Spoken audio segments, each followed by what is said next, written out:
Hello friends, finish classes bye PS में आपका स्वागत है।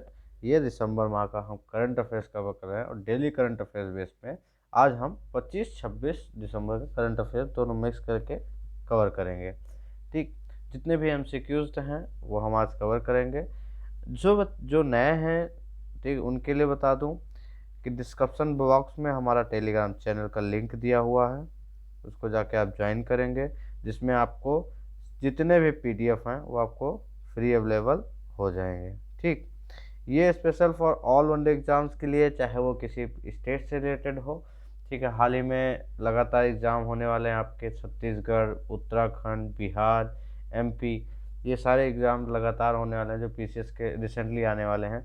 और भी जो वनडे एग्ज़ाम्स हैं, ठीक, उन सब के लिए जहाँ पर करंट अफेयर्स एक मायने रखती है, नंबर्स कलेक्ट करते हैं, तो उन सब के लिए, उस सभी एग्ज़ाम्स के लिए इम्पोर्टेंट है। तो आप लोग टेलीग्राम ज्वाइन करके सारे पीडीएफ आप इसमें अवेलेबल हो जाएगा आपको। दूसरी चीज़ बताता चलूँ कि आप लोग से एक रिक्वेस्ट है कि जो भी क्वेश्चन पुटअप किए जाते हैं बीच में, आप लोग प्लीज़ उसका कमेंट करके आंसर ज़रूर दिया करें। आते हैं आज के हम पहले क्वेश्चन पे। कह रहा है, भारत के किस दिन सुशासन दिवस, जिसको गुड गवर्नेंस डे कहते हैं, उसकी घोषणा कब हुई मनाने की? तो वो हुई 24 दिसंबर को, मतलब 24 दिसंबर को, सॉरी 24 दिसंबर को नहीं, कब? 25 दिसंबर को, ये गलत है। 25 दिसंबर को गुड गवर्नेंस डे, जिसको सुशासन दिवस कहते हैं, वो मनाने की घोषणा की गई। अगर हम इसके बारे में जान लें थोड़ा, तो वर्ष 2014 में जो तत्कालीन प्रधानमंत्री हैं, नरेंद्र मोदी जी उन्होंने नहीं हैं, अभी वर्तमान में भी है, तो उन्होंने स्वर्गीय अटल बिहारी वाजपेयी के सम्मान में प्रत्येक वर्ष 25 दिसंबर को सुशासन दिवस मनाने की घोषणा की। 25 दिसंबर ही क्यों चुना गया? क्योंकि उस दिन जो अटल बिहारी वाजपेयी जी हैं, ठीक, स्वर्गीय अटल बिहारी वाजपेयी जी हैं, उनका जन्म हुआ था। इनका जन्म जो हुआ था 24 दिसंबर को, 25 दिसंबर को हुआ था। ठीक, तो इसलिए इसको सुशासन दिवस के रूप में मनाए जाने की घोषणा की। अगर पूछे अटल बिहारी वाजपेयी जी कितने बार प्रधानमंत्री रह चुके हैं? 3 बार हुए हैं। ठीक, पहला 1996 में हुए थे, फिर 1998 में, 1998 से 1999 तक, और फिर 13 अक्टूबर 1999 में। 3 बार प्रधानमंत्री रह चुके हैं। ये भारत रत्न पुरस्कार से भी सम्मानित किए जा चुके हैं। एकमात्र ये पहले ऐसा नेता थे जो यूनाइटेड नेशन संघ में हिंदी में भाषण देने वाले पहले नेता थे। ठीक, ये इनकी खासियत थी। 27 मार्च 2015 को मरणोपरांत इन्हें भारत रत्न से सम्मानित किया गया। किससे? भारत रत्न से सम्मानित किया गया। ठीक, अगर हम सुशासन दिवस के उद्देश्य के बारे में देखें, तो इसका उद्देश्य क्या है कि देश में जो पारदर्शी और जवाबदेह प्रशासन है उसको प्रदान करने के लिए सरकार की प्रतिबद्धता से लोगों को अवगत कराना है। ठीक, ये इसका उद्देश्य है। नेक्स्ट क्वेश्चन है आपका, किस देश के स्पेस एजेंसी द्वारा हाल ही में दुनिया का सबसे बड़ा टेलीस्कोप लॉन्च किया गया? तो ये किसके द्वारा किया गया? अमेरिका की स्पेस एजेंसी नासा द्वारा। ठीक, अगर देखें तो इसका नाम क्या है? जो सबसे बड़ा टेलीस्कोप है, इसका नाम रखा गया है जेम्स वेब। एक किसकी जगह लेगा? तो जो हबल टेलीस्कोप है उसकी जगह ये लेगा। किसका? हबल टेलीस्कोप की जगह।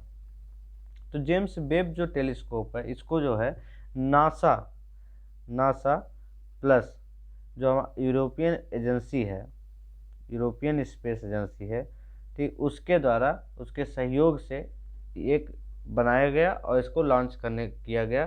तो वो किया गया है नासा द्वारा। ठीक, इससे क्या होगा? विश्व के सबसे बड़े जो टेलीस्कोप है, इससे क्या होगा कि जो ब्रह्मांड की उत्पत्ति है उसके रहस्यों को पर्दा उठाने के लिए ये चीज़ें, इसका लॉन्च किया गया है। हबल टेलीस्कोप क्या है? तो हबल टेलीस्कोप जो था वो 3 साल से लगातार वैज्ञानिकों को जो अंतरिक्ष की अंदर की तस्वीरें हैं, ठीक, वो और उसकी अंदरूनी की जानकारी उपलब्ध करा रहा था अभी तक। ठीक, अब कौन कराएगा? तो अब जेम्स वेब है जो उसके आगे, ठीक, जो ब्रह्मांड की उत्पत्ति के रहस्यों को पर्दा उठाने के लिए इसको लॉन्च किया गया। तो याद रखना किसके सहयोग से किया गया है, European space agency plus NASA के द्वारा। इसके निर्माण में लगभग 10,000 वैज्ञानिक शामिल हुए थे। कितने? 10,000 वैज्ञानिक। नेक्स्ट क्वेश्चन है आपका, जिंग किएंग जरी के विषय में कौन सा सही है? जिंग किएंग जरी ये हवाई पुल भारतीय ताड़ के पेड़ की जड़ों की बुनाई और जोड़ तोड़ करके बनाए गए हैं। तो ऑप्शन कह रहा है ये मेघालय में स्थित है। ठीक, तो कौन सा सही है? तो सही ऑप्शन आपका है बी, ये मेघालय में स्थित है। ये एक जीवित पुल कहा जाता है, इसको जीवित सेतु कहा जाता है। जिंग किएंग जेरी को एक जीवित सेतु कहा जाता है। ठीक, जीवित पुल। यह मानव द्वारा बनाए गए पुल हैं। ये हवाई पुल हैं जो ताड़ के पेड़ नहीं, रबड़ के पेड़, किसके? रबड़ पेड़ के जड़ों की बुनाई और जोड़ तोड़ करके बनाए गए हैं। ठीक, ताड़ के पेड़ नहीं, किसके पेड़ के? रबड़ के पेड़ से। नेक्स्ट क्वेश्चन है आपका, यूनिसेफ के विषय में निम्नलिखित में से कौन सा सही है? तो अगर यूनिसेफ के बारे में देखें तो कौन सा सही है? पहला कह रहा है 1946 में से बनाया गया था, मतलब इसकी स्थापना 1946 में हुई थी। दूसरा कह रहा है कि यह दुनिया भर में जो बच्चों को मानवीय और विकासात्मक सहायता प्रदान करने के लिए एक जिम्मेदार है। तो कौन सा सही है? इसमें ए और बी दोनों आपका सही है। अगर यूनिसेफ के बारे में जाने तो ये संयुक्त राष्ट्र बाल कोष के रूप में इसे ही जाना जाता है। इसका जो फुल फॉर्म है हिंदी में, दुनिया में सबसे व्यापक और पहचानने योग्य जो सामाजिक कल्याण संगठनों में से इसे एक माना जाता है। इसमें कितने देशों की उपस्थिति होती है? तो यूनिसेफ में 192 देशों की उपस्थिति होती है। नेक्स्ट क्वेश्चन है आपका, ESG फंड के विषय में निम्नलिखित कथनों पर विचार करें। पहला कह रहा है उनका उपयोग अस्थायी और सामाजिक रूप से जो जिम्मेदार निवेश पर्याय के रूप में किया जाता है। दूसरा कह रहा है आपका फंड को भारतीय प्रतिभूति विनिमय बोर्ड सेबी द्वारा नियंत्रित किया जाता है। तो इसमें कौन सा सही है? सही आपका है ए और बी। ठीक, अब इसके बारे में थोड़ा और बता दूं कि निवेश के लिए एक स्टॉक का चयन करते समय एक ESG फंड उन कंपनियों को शॉर्टलिस्ट करता है जो पर्यावरण, सामाजिक जिम्मेदारी और कॉर्पोरेट प्रशासन पर उच्च स्कोर करती हैं। फिर वो वित्तीय कारकों को भी देखती हैं। ये ESG फंड के अंतर्गत आता है। नेक्स्ट क्वेश्चन है आपका, महासीर जो मछली है इनके संबंधित कथनों पर विचार करना है। कह रहा है ये ठंडे पानी की मछली है। दूसरा कह रहा है बदलते मौसम में पलायन नहीं करती। तो इसमें कौन सा सही है? सही आपका केवल ये एक है। ठीक, पहला जो है वो सही है, दूसरा गलत है। क्यों? क्योंकि ये सर्दियों के दौरान ये बदलते मौसम के साथ ये पलायन करती रहती हैं। ये भारतीय हिमालय में पाई जाती हैं और ये क्या है, जब सर्दियाँ होती हैं तो ये मछली क्या है, गर्म पानी में चली जाती है। इनके आवास जो होते हैं वो चट्टानी विस्तार के साथ उच्च ऑक्सीजन मुक्त पानी है जो इनका आवास जहाँ पाया जाता है। ठीक, नेक्स्ट क्वेश्चन है, ASGIGMA इसका फुल फॉर्म क्या बता दूं पहले। ठीक, अगर इसका फुल फॉर्म हम देखें तो है आर्मी, ए से आर्मी, सिक्योर,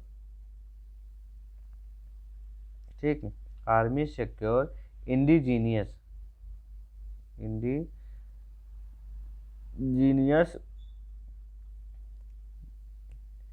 मैसेजिंग, ठीक, मैसेजिंग एप्लीकेशन। ये इसका फुल फॉर्म है। तो ये क्या है पूछ रहा है? यह है ऑप्शन आपका है इसरो द्वारा तैनात किया गया नया संचार नेटवर्क है। दूसरा कह रहा है यह नया एप्लीकेशन सेना के रियल टाइम डेटा ट्रांसफर और मैसेजिंग आवश्यकताओं को पूरा करेगा। तो इसमें कौन सा सही है? तो सही केवल दूसरा है। क्यों? क्योंकि ये भारतीय सेना ने इसको इस नाम से एक समकालीन मैसेजिंग एप्लीकेशन लॉन्च किया है। ये गलत है, इसरो द्वारा नहीं, भारतीय सेना द्वारा ASIGMA जो army secure indigenous messaging application है, इसको एक समकालीन मैसेजिंग एप्लीकेशन लॉन्च किया गया है। यह क्या है? ये एक नई पीढ़ी की अत्याधुनिक वेब आधारित एप्लीकेशन है जिसे सेना के सिग्नल कोर के अधिकारियों की टीम द्वारा पूरी तरह से इन हाउस विकसित किया है। ठीक, ये है ये। नेक्स्ट क्वेश्चन है आपका, विश्व डोपिंग रोधी एजेंसी के विषय में निम्नलिखित कथनों में से पर विचार करें। पहला कथन कह रहा है, यह कनाडा में स्थित अंतर्राष्ट्रीय ओलंपिक समिति आईओसी अंतर्राष्ट्रीय ओलंपिक समिति द्वारा खेलों में ड्रग्स के खिलाफ लड़ाई के समन्वय करने, निगरानी करने के लिए शुरू की गई एक संस्थान है। दूसरा कह रहा है, इसे जो लाजेन की घोषणा थी उसके द्वारा स्थापित किया गया। कौन सा सही है? तो ये दोनों के दोनों ऑप्शन आपके सत्य हैं। 10 नवंबर बताता हूँ, 10 नवंबर 1999 को स्विट्जरलैंड के जो लुसाने था, ठीक है, स्विट्जरलैंड का जो लुसाने हैं वहाँ पे स्थापित किया गया। ऐसी को क्या बोला गया है? लाजेन की घोषणा। लुसाने मतलब लाजेन की घोषणा।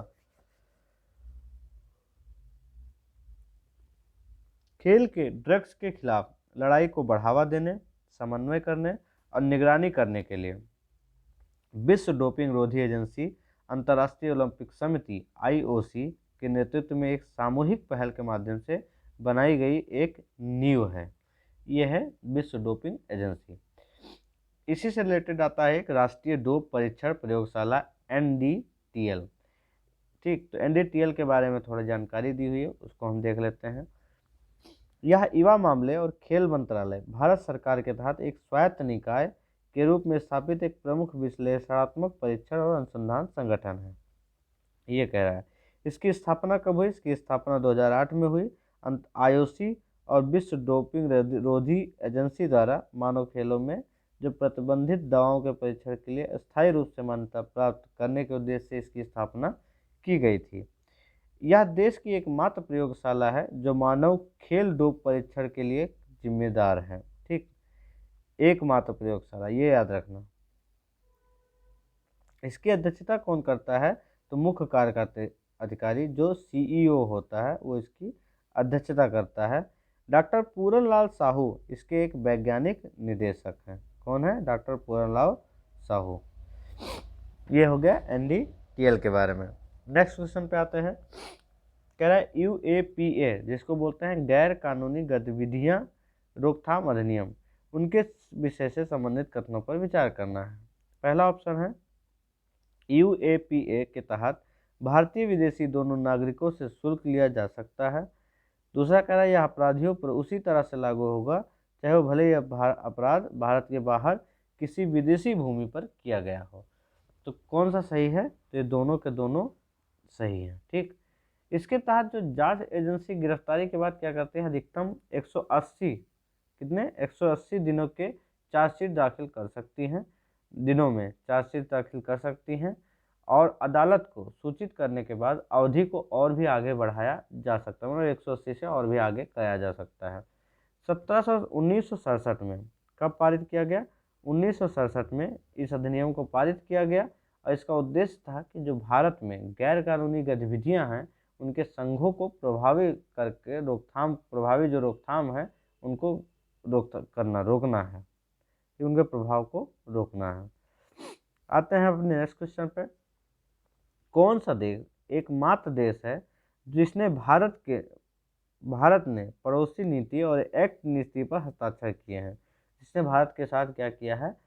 ठीक, पड़ोसी पहले नीति और एक्ट ईस्ट नीति पर हस्ताक्षर किए हैं, तो वह है आपका म्यांमार। कौन सा है? म्यांमार। नेक्स्ट क्वेश्चन है, कौन सा मौद्रिक नीति के उपकरण है? पहला है आपका खुला बाजार संचालन, दूसरा है नगद आरक्षित अनुपात, ठीक है, क्रेडिट सीलिंग, बैंक दर नीति और वैधानिक तरल अनुपात। ठीक, तो आपका कौन सा है? ये हो गया आपका ओपन मार्केट संचालन ऑर्गेनाइजेशन, OMO है। ओके, ठीक, नगद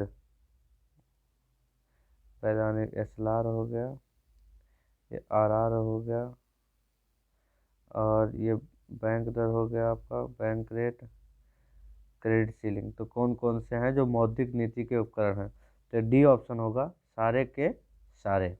ठीक है, नेक्स्ट क्वेश्चन और आज का लास्ट क्वेश्चन। भारत के रामसर प्रस्ताव संधि के अंतर्गत शामिल जो सूर सरोवर झील है वो कहाँ स्थित है? तो वो है आपका आगरा में। ठीक, आप लोगों से क्वेश्चन है कि रामसर स्थल के अंतर्गत जो हमारे यहाँ रामसर स्थल हैं वो टोटल कितने हैं? कमेंट करके जरूर बताएं। Thank you so much for this session. Please like, subscribe और कमेंट जरूर करें और शेयर साथ साथ जरूर करते जाएं। उन लोगों को शेयर करें जो हाल ही में वनडे एग्जाम में बैठ रहे हैं, जो आने वाले नेक्स्ट वनडे एग्जाम्स में बैठ रहे हैं, जो प्रिपरेशन स्टार्ट किए हैं, उन सभी के लिए इम्पोर्टेंट है, सबको शेयर करें। Thank you so much for this session.